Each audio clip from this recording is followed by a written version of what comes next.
नमस्कार मेरे प्रिय विद्यार्थियों, आप सभी का मेरे इस चैनल वर्ल्ड ऑफ पॉलिटिक्स में हार्दिक स्वागत और अभिनंदन है। प्रिय विद्यार्थियों, आज हम अध्याय 2 भारतीय राज्य का स्वरूप पढ़ने जा रहे हैं।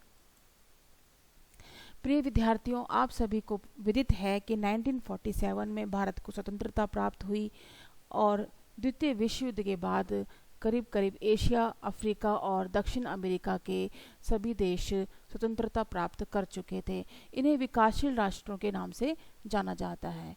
यह देश आर्थिक रूप से निर्धन है और इनका एक औपनिवेशिक अतीत भी रहा है। कुछ देशों में लोकतांत्रिक शासन की परंपरा चल रही है तो कुछ में सैनिक शासन की चल रही है। इन देशों की सामाजिक व्यवस्थाओं में बहुत सी विविधताएं हैं, विषमताएं हैं। जहाँ तक भारतीय राज्य के स्वरूप की बात हम करते हैं, उसको हम इस प्रकार से समझेंगे आगे की स्लाइड्स में। प्रिय विद्यार्थियों, आपने समझा कि 1947 को भारत स्वतंत्र हो चुका था और एशिया, अफ्रीका और दक्षिण अमेरिका के जो राष्ट्र हैं वो भी स्वतंत्रता प्राप्त कर चुके थे। ये सभी राष्ट्र एशिया, अफ्रीका और दक्षिण अमेरिका विकासशील राष्ट्रों की श्रेणी में आते हैं। इनकी आर्थिक व्यवस्था जो है वो भी काफ़ी निर्धन थी, निम्न स्तर की थी, विकसित नहीं थी और इन देशों में कहीं कहीं पे लोकतांत्रिक परंपराएं और कहीं पे सैनिक शासन का प्रावधान था। भारतीय राज्य का स्वरूप किस प्रकार का था, उसको समझने से पहले हम यह समझना चाहेंगे कि राज्य का स्वरूप होता क्या है। प्रिय विद्यार्थियों, राज्य का स्वरूप यानी राज्य की प्रकृति, राज्य का नेचर किस प्रकार का है, राज्य में कौन सी संस्थाएं हैं जो अपनाई जाती हैं और किन संस्थाओं के द्वारा, किन नियमों और कानूनों के द्वारा, कौन सी संस्थाएं नियम और कानून बनाएंगी, कौन से नियम और कानूनों के द्वारा शासन का संचालन होगा, यह सभी जो है राज्य के स्वरूप के अंतर्गत आती हैं। राज्य के स्वरूप के अंतर्गत प्रिय विद्यार्थियों, राज्य का वर्ग चरित्र भी आता है कि किस प्रकार के यहाँ पे रहने वाले किसी भी राज्य में रहने वाले जो लोग हैं वो किस प्रकृति के हैं, किन जाति धर्म के हैं, बहुसंस्कृति वाले हैं या एक ही संस्कृति के लोग हैं। इन सभी का राज्य के स्वरूप में अध्ययन किया जाता है। तो प्रिय विद्यार्थियों, हम सबसे पहले राज्य के स्वरूप की परिभाषा को हम देखते हैं कि राज्य का स्वरूप किसे कहा जाता है। संविधान द्वारा स्थापित राजनीतिक संस्थाएं सही अर्थों में वह कार्य संपन्न नहीं कर पाती जिनके लिए उनकी स्थापना की गई है। इसके अतिरिक्त नीतियां तो महान और समतावादी हो सकती हैं, पर जो व्यक्ति शासन तंत्र का संचालन करते हैं वह या तो अपने सामाजिक दृष्टिकोण की वजह से अथवा अक्षमता के कारण विकास और उन्नति का प्रभावित उदाहरण प्रस्तुत नहीं कर पाते। कहने का तात्पर्य है प्रिय विद्यार्थियों कि राज्य का स्वरूप क्या है, राज्य को हम किस प्रकार से परिभाषित करते हैं कि संविधान द्वारा स्थापित राज्य संस्थाएं, मतलब संविधान ने किन संस्थाओं को राज्य में स्थापित किया है, वो किस प्रकार से नीतियां बना रही हैं, किस प्रकार से कार्य कर रही हैं, तो वो सभी चीज़ें इसके अंतर्गत आती हैं, राज्य के स्वरूप के अंतर्गत आती हैं। अपनी क्षमता का, अक्षमता का क्या उदाहरण प्रस्तुत करती हैं, कितना विकास और उन्नति में उन संस्थाओं का योगदान रहता है, वह सभी विषय या बातें हम कहें कि राज्य के स्वरूप के अंतर्गत आती हैं। तो किसी भी राज्य का वास्तविक रूप निम्नलिखित बिंदुओं को समझकर ही जाना जा सकता है। कौन कौन से बिंदु हैं प्रिय विद्यार्थियों? पहला बिंदु आता है राज्य का संस्थापक स्वरूप किस प्रकार का है। जैसा कि प्रिय विद्यार्थियों मैंने आपको बताया था अभी कि संस्थाएं किस किस प्रकार की हैं।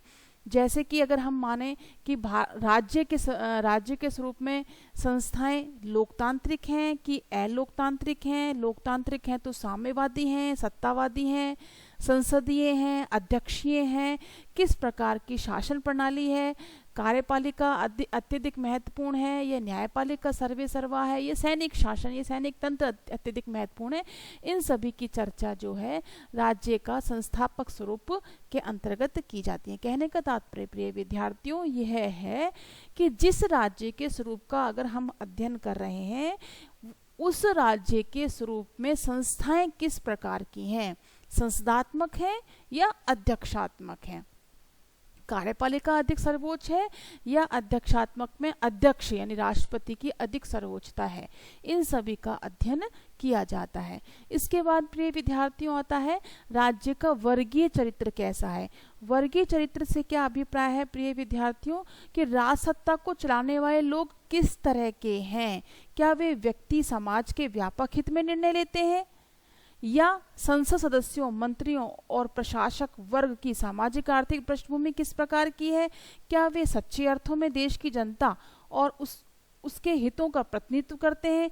कहीं ऐसा तो नहीं है कि शासक और प्रशासक सभी ने मिलकर आर्थिक संसाधनों पर अपना नियंत्रण कायम कर लिया है, वे राजसत्ता का इस्तेमाल अपने निजी हितों के लिए तो नहीं कर रहे हैं।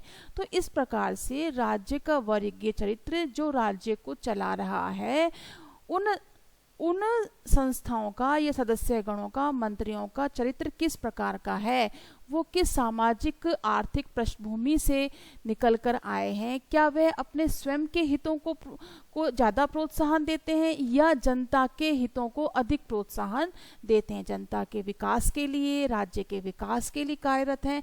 तो इन सभी का राज्य के वर्गीय चरित्र में अध्ययन किया जाता है। प्रिय विद्यार्थियों, तीसरा बिंदु आता है जातीय धार्मिक समूह राजनीतिक निर्णयों को किस प्रकार प्रभावित करता है।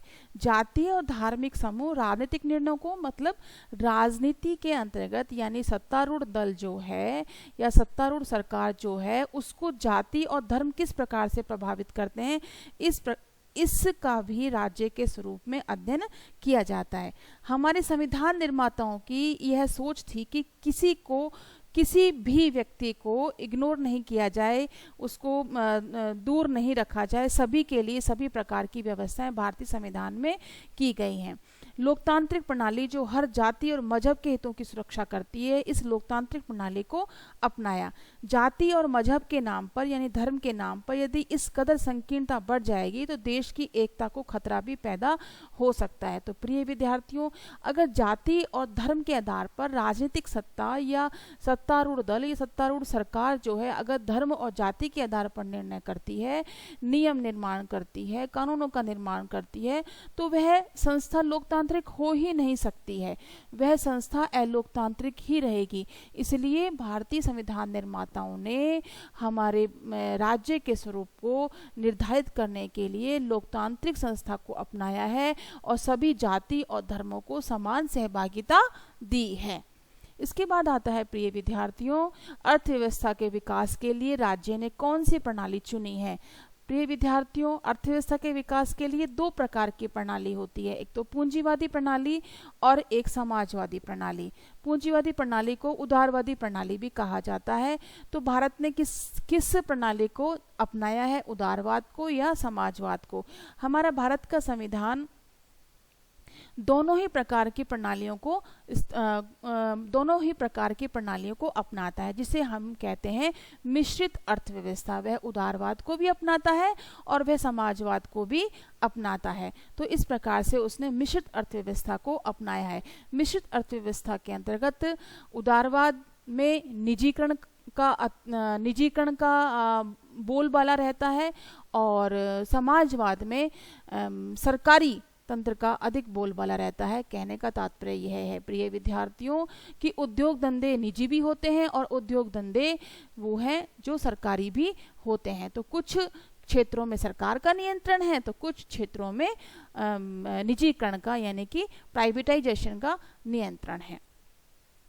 तो हमने वर्तमान परिस्थितियों को ध्यान में रखते हुए मिश्रित अर्थव्यवस्था का निर्धारण किया, मिश्रित अर्थव्यवस्था को हमने अपनाया।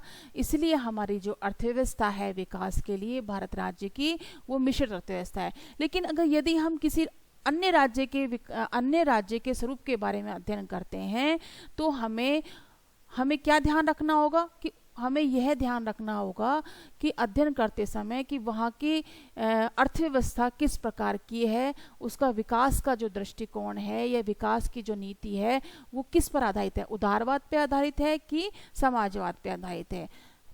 ठीक है, समझ में आया प्रिय विद्यार्थियों। हमारी किस पर आधारित है, मिश्रित अर्थव्यवस्था पर आधारित है। उसके बाद आता है देश में जितने क्षेत्र या प्रदेश हैं उन्हें प्रतिनिधित्व प्रतिनिधित्व क्षेत्रीय दलों के माध्यम से मिलता है या राष्ट्रीय दलों के द्वारा? तो प्रिय विद्यार्थियों, जब हम राज्य के स्वरूप के बारे में अध्ययन करते हैं तो हमें ये देखना होता है कि राष्ट्रीय दल क्षेत्रीय आकांक्षाओं की सशक्त अभिव्यक्ति का कोई तंत्र अपने भीतर विकसित कर पाए हैं अथवा नहीं कर पाए हैं। क्षेत्रीय दलों के उभार का कहीं यह अर्थ तो नहीं कि केंद्र में स्थिर शक्तिशाली सरकारों का निर्माण हो सके। कहने का तात्पर्य यह है कि क्षेत्रीय दलों का अधिकाधिपत्य है या राष्ट्रीय दलों का अधिकाधिपत्य है। क्या क्षेत्रीय दलों को भी उसी प्रकार से सहभागिता दर्ज करने का अवसर मिलता है जिस प्रकार से राष्ट्रीय दलों को मिलता है? इसी प्रकार से अगला बिंदु आता है राजनीतिक संस्थाओं को वैधता कैसे मिलती है?